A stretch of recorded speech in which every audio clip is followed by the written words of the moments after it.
What's up, ego hackers? This is C.S. Joseph, and welcome to the C.S. Joseph podcast. And like doing some more questions because why not? And today's question is a very interesting one. I'm actually glad it's been brought up because it has been a source of confusion within the CSJ community, and I would like to allay some of that confusion or solve some of that confusion so that people are kind of more aware of what is actually happening. And today's question is, quote, what exactly does it mean to be stuck in your shadow? It's a great question. So, what does it mean to be stuck in your shadow? So, it's kind of more of an environmental thing, ultimately, than it is a psychological thing. It's the environment where the human nurture imprinting or impacting itself upon your human nature, which is your personality type, basically. That's what it means. That's where it's coming from.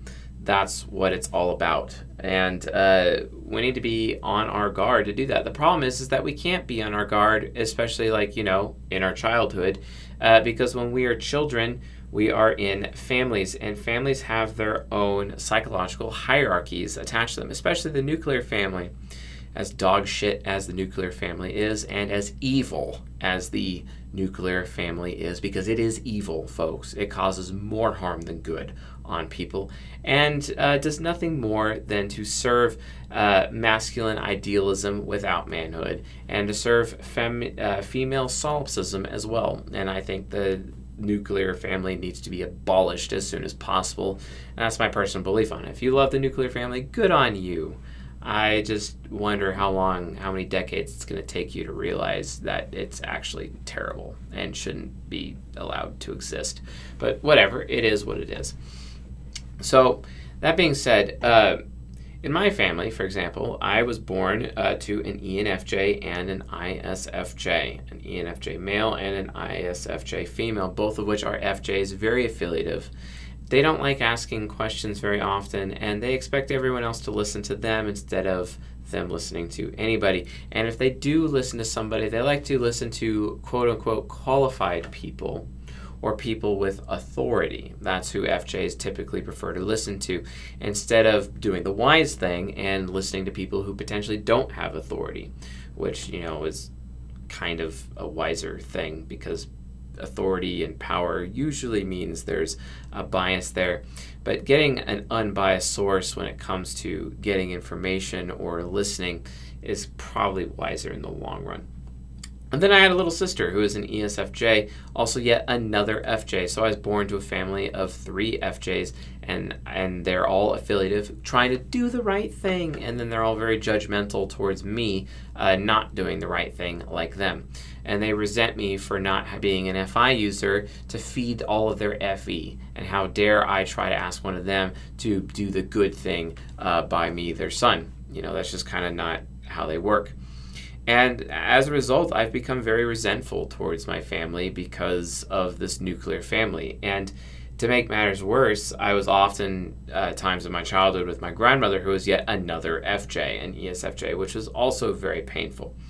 And it's very, very interesting because if you actually look at my grandmother's grandchildren, me being one of them, only 2 of her grandchildren were actually affiliative, one ESTJ and my sister an ESFJ. The rest of them were all pragmatic. ESTP and ISFP from one of my uncles, from my ENFP uncle. And then from my INFJ or ENTP uncle, I'm not sure which type he is. I go back and forth on it. He had an ESTP and an ISTP son, so 2 STP sons, all of which are pragmatic. And really, the only source of pragmatism for myself would be among the grandchildren, but my parents kept me pretty sheltered from my cousins, especially my male cousins, growing up, and I think that definitely inhibited my growth. But again, it's all about the environment, and that was the environment I was born to, and this is why the nuclear family is such a problem, because the nuclear family actually stunts the growth of children. Basically, it's the reason why men don't finish actually mentally growing up by the time they're 28 years old, when they used to do it by the time they were 15. This is why bar mitzvah exists. This is why quinceañera exists, because the expectation is that manhood is mentally reached around 15 years old mentally for a male. But this is actually not happening until almost double that time, 28 years later, and we have the nuclear family to completely blame for that. The nuclear family is the problem, because the nuclear family limits, especially in Western society, limits a child's exposure to other human beings, other psyches. Because a person's psyche, a person's personality needs to be exposed to compatible types and camaraderie types on a consistent basis in order for it to grow and to mature. But because we do not live in a tribal society, because we do not have multi-generational families, because we have this bullshit nuclear family, etc., we end up stifling the growth of our children, and all of our children are just behind in growth. And then given the fact that women are heavily favored in Western society over men, women end up, which naturally they already advance faster than men do, but that's also because their biological clock is a lot shorter than men, because men reach their peak, they're in their prime at 36 to 42, whereas women reach their prime nowadays 20 to 25. So women don't have as much time as men do.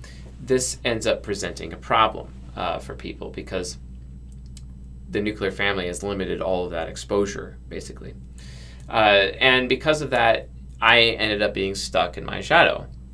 Well, what does that mean exactly, Mr. C.S. Joseph? So most people assume that being stuck in your shadow is like, I'm an C.S. Joseph's an ENTP, so that must mean he's an INTJ all the time. And no, that's not how it works. It's not a binary thing. It's not a static state of being. It's probably one of the top 3 things that causes the most confusion with people. But reality is I'm talking about something called cognitive focus. And cognitive focus is when you have a heavy preference for using one of the 4 sides of your mind as your kind of main go-to. Your ego will still present, and you're still, largely in your ego. But when it comes to you encountering various situations, your brain has cognitive functions in it. Your brain is a toolbox full of tools. Those tools are cognitive functions, and you use those cognitive functions in combination with each other in terms of guidance functions, or axis functions, or orbit functions, or reflector functions. These different ways of combining your cognitive functions to serve different purposes, to solve problems or do things and take action in your life, basically. The thing is that you become more familiar with a particular tool in your tool belt. You become more familiar with certain functions or combinations of functions than others over time because of the environment that you are in. I was in a very FJ affiliative environment, and my parents resented the fact that I didn't have enough introverted feeling with them, and they would just label me this super manipulative ENTP pragmatic child that would just be taking advantage of the other children. When the reality of the situation was they were trying to turn me into something that I wasn't. Okay? And so because of this, my brain naturally became more familiar with the shadow or the unconscious side of my mind, my INTJ side. Because my parents were trying so hard to get FI out of me, so naturally I went to the closest side of the mind that is closest to my ego that produces introverted feeling, which is my INTJ shadow. Which means I would end up, over time, I became psychologically conditioned over time to respond to various interactions and situations as an INTJ would. Okay? It's literally learned behavior. And my brain had all its neural pathways basically built as a child to facilitate that interaction, because my parents were just so disappointed in me all the time that I wasn't an FI user, because they were looking to each other to supply the introverted feeling and they couldn't, so then they had a child and they were looking to their child to do the same thing. Sadly, what's really interesting about that is I married an FE user who is an ETP, and I literally repeated history, except this time we do have an INTJ child who is producing FI in our little nuclear family. Gotta love how much I'm a hypocrite, right? So, that's kind of how it is, right? That's what happened. So the new generation, similar. At least, our son is triple pragmatic and we both are pragmatic, so at least don't have that problem. But again, it's like there's always going to be a child in a family that, within the environment of the family, that feels left out. That's why it's important to have a tribal family or a multi-generational family to expose them to a lot of adults, aunts, uncles, and cousins, so that they have that bond of family, but they're being exposed to all the compatibility or the camaraderie. Whereas a sheltered child like myself, being the child of a pastor, basically, because I'm a pastor's kid, ends up just, and I was sheltered, and because I was sheltered, my growth was stunted over everyone else. And I have to constantly force myself to not be sheltered on a consistent basis. And oftentimes I end up sheltering my own introverted sensing inferior because of that experience. The thing is that, what being stuck in my shadow means is just I prefer using my shadow. I prefer using it's the side of my mind that is the most developed. That is why we call it cognitive focus, because I am focused. My brain is focused on using and preferring those neural pathways built into my unconscious than it would actually my subconscious, which is why I'm going out of my way to grow my subconscious now, because I'm in the middle of midlife crisis and trying to grow my ISFJ subconscious so I can stop feeling afraid of being weak all the time and actually prove to myself that I'm actually a strong person through my ISFJ subconscious, so that I can finally put an end to my midlife crisis. This is what's happening. And usually children who are in a very diverse family and they aren't molded into this affiliative FI user that my parents wanted me to be, like my dad would have much rather preferred me to be an INFP than an ENTP. And because of that, I ended up being put into my shadow. And quite frankly, it's a form of psychological child abuse. And I'm not saying that my parents are child abusers. What I am saying is that the nuclear family itself as a construct is actually the number one source of child abuse. It needs to die. It's evil. It's literally evil. And is probably responsible for most of, maybe 80% of the suffering in my life because of the nuclear family. The nuclear family is wrong. It is evil. Okay? I don't care what anyone says. Like, especially, when you talk about Joseph, who with his coat of many colors in the Bible, and he had what, 11 brothers? 12 brothers? 11 other brothers? Like, come on, people. Like, seriously? Think about it. Like, these huge families, kind of a big deal, and they became like the different tribes of Israel as a result. But, that's just history, right? Read the Red Tent while you're at it. Folks, read the Red Tent. Do yourself a favor. Read the Red Tent. So, it's very feminine. Good luck if you can get through it. But kind of shows what the mature feminine should look like. Anyway, so it's not necessarily that we're like stuck, like statically stuck in our shadow. It's a dynamic. We are in our ego, but we have quick access to our shadow's tools. And then we can actually go become our shadow for a temporary amount of time to solve a particular situation. Then we're shot back up into our ego. That's basically what it means, okay? And then cognitive focus over time is you develop all of the sides of your mind and get your neural pathways built to all of the sides of your mind using your guidance functions for orderly versus chaotic transition through your gateway functions. If you don't know about that, you should watch season 19. You should also watch our most recent cutting edge podcast episode at csjoseph.life/members. Become a journeyman member so that you can actually watch that episode. Those particular episodes are very, very important, okay? So, and they actually explain how this works. Guidance functions are the parent function of each of the four sides of the mind, and they can control the flow of information that goes through the neural pathways over your gateway function to get to the other sides of your mind. That's very important, and cognitive development it requires that you basically, over time, learn how to use your guidance function, which we naturally do as we grow. The thing is that a lot of pain could be prevented ahead of time. Well, how do you do that? Well, guess what? If I'm stuck in my shadow, all of a sudden, when I move out of my parents' house and I'm not around my family anymore and I'm on my own, all of a sudden my ego is actually allowed to breathe. It's allowed to exist. And I don't necessarily have to keep my focus, but given that it's happened my entire childhood, I end up still having that preference to going into my INTJ shadow and using its mental tools to solve problems more so than my ego, and especially even more so than my subconscious, which means I've developed a good amount of wisdom as a result of having these negative traumatic experiences as a child. But my happiness is at an all-time low. And that's why I'm having midlife crisis right now, because my mind is like, you're unhappy, you're unhappy, you're unhappy. Fix it, fix it, fix it.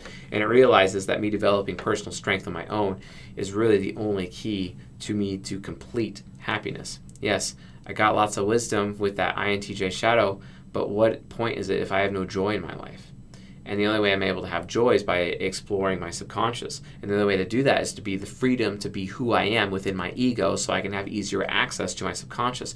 And the only way that's going to happen is if I get away from my family and I stay away from them. You see what I'm saying, folks? This happens to everybody. Everybody that's been in a nuclear family. Every person is in some capacity a minority, a psychological minority within the nuclear family, of their upbringing, and has in some case been abused as a result of being that psychological minority, because human beings are naturally psychologically prejudiced, aka racist, in some capacity. That's a fact, folks, and everybody does it. Everybody, including myself. Okay, we're all hypocrites. We're all in the ditch on this one. Okay, so grow up. So all you have to do is just make sure you're developing all four sides of your mind and don't get stuck in your comfort zone. And that's basically what it means to be stuck in your shadow, is when you just continue to prefer one side of your mind or your shadow over your other sides of the mind, which can actually eventually inhibit your growth. So I highly recommend that you folks really come to an understanding what it means to be stuck in your shadow, so you stop confusing everybody with this bullshit that I keep seeing in the CSJ community, where, using my words, and I apologize in advance or for before, given that I did not provide enough clarification in this area, so I'm using this video to clarify, okay? Clarifying that it doesn't mean that you're statically stuck in your shadow. It is a dynamic, and you're dynamically moving through all of the four sides of your mind, some more than others. And to be stuck in your shadow just means you're moving in and out of your INTJ side or your unconscious side of your mind more often than anywhere else in your brain. That's basically all I'm really saying. So hopefully this clarification cleans it all up and everybody now understands what this means, so there's less confusion within this community. I sincerely hope so. So anyway, folks, hopefully you consider yourselves enlightened, or at least informed or clarified at this point, and you're seeing things much more clearly now for whether or not you are stuck in your shadow or what that even means. So anyway, folks, thanks for watching and listening, and I'll see you guys tonight.